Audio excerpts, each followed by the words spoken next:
एक बार एक शक्तिशाली राजा घने जंगल में शिकार खेल रहा था। अचानक आकाश में बादल छा गए और मूसलाधार वर्षा होने लगी। सूर्य अस्त हो गया और धीरे धीरे अंधेरा छाने लगा। अंधेरे में राजा अपने महल का रास्ता भूल गया और सिपाहियों से अलग हो गया।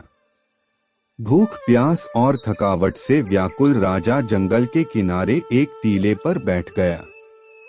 थोड़ी देर बाद उसने वहां 3 बालकों को देखा। तीनों बालक अच्छे मित्र थे। वे गांव की ओर जा रहे थे। सुनो बच्चों, जरा यहाँ आओ, राजा ने उन्हें बुलाया। बालक जब वहां पहुंचे तो राजा ने उनसे पूछा, क्या कहीं से थोड़ा भोजन और जल मिलेगा? मैं बहुत प्यासा हूं और भूख भी बहुत लगी है। बालकों ने उत्तर दिया, अवश्य, हम घर जाकर अभी कुछ ले आते हैं। वे गांव की ओर भागे और तुरंत जल और भोजन ले आए। राजा बच्चों के उत्साह और प्रेम को देखकर बहुत प्रसन्न हुआ।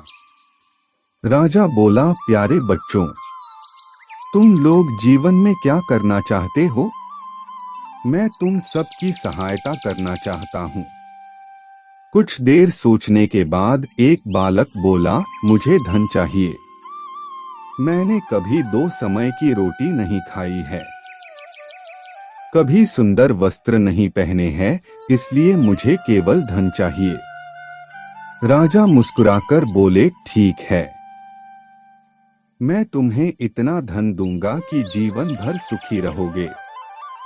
यह शब्द सुनते ही बालकों की खुशी का ठिकाना न रहा। दूसरे बालक ने बड़े उत्साह से पूछा, क्या आप मुझे एक बड़ा सा बंगला और घोड़ा गाड़ी देंगे? राजा ने कहा, अगर तुम्हें यही चाहिए तो तुम्हारी इच्छा भी पूरी हो जाएगी। तीसरे बालक ने कहा, मुझे न धन चाहिए न ही बंगला गाड़ी, मुझे तो आप ऐसा आशीर्वाद दीजिए जिससे मैं पढ़ लिख कर विद्वान बन सकूं और शिक्षा समाप्त होने पर मैं अपने देश की सेवा कर सकूं। तीसरे बालक की इच्छा सुनकर राजा बहुत प्रभावित हुआ। उसने उसके लिए उत्तम शिक्षा का प्रबंध किया। वह परिश्रमी बालक था, इसलिए दिन रात एक करके उसने पढ़ाई की और बहुत बड़ा विद्वान बन गया और समय आने पर राजा ने उसे अपने राज्य में मंत्री पद पर नियुक्त कर लिया।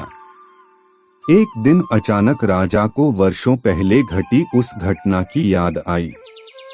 उन्होंने मंत्री से कहा, वर्षों पहले तुम्हारे साथ जो 2 और बालक थे, अब उनका क्या हालचाल है?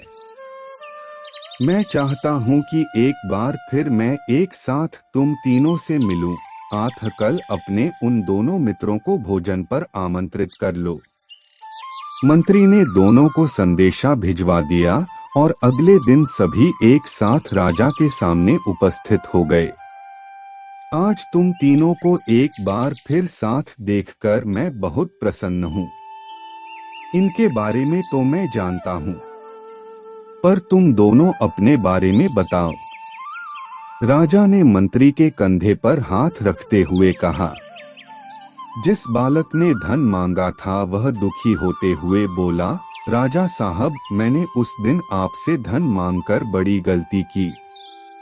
इतना सारा धन पाकर मैं आलसी बन गया और बहुत सारा धन बेकार की चीजों में खर्च कर दिया। मेरा बहुत सा धन चोरी भी हो गया और कुछ 1 वर्षों में ही मैं वापस उसी स्थिति में पहुंच गया जिसमें आपने मुझे देखा था। बंगला गाड़ी मांगने वाले बालक भी अपना रोना रोने लगा। महाराज, मैं बड़े ठाठ से अपने बंगले में रह रहा था, पर वर्षों पहले आई बाढ़ में मेरा सब कुछ बर्बाद हो गया और मैं भी अपने पहले जैसी स्थिति में पहुंच गया।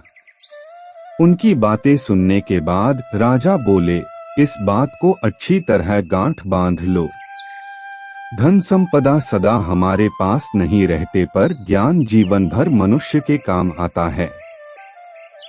शिक्षा एक ऐसा अनमोल रत्न है जिसे ना कोई चोर चुरा सकता है और ना कोई बेईमान बेईमानी कर सकता है।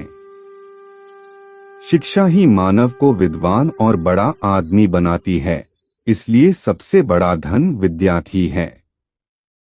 दोस्तों, आप सबको कहानी अच्छी लगी हो तो वीडियो को लाइक और चैनल सब्सक्राइब जरूर करें। धन्यवाद।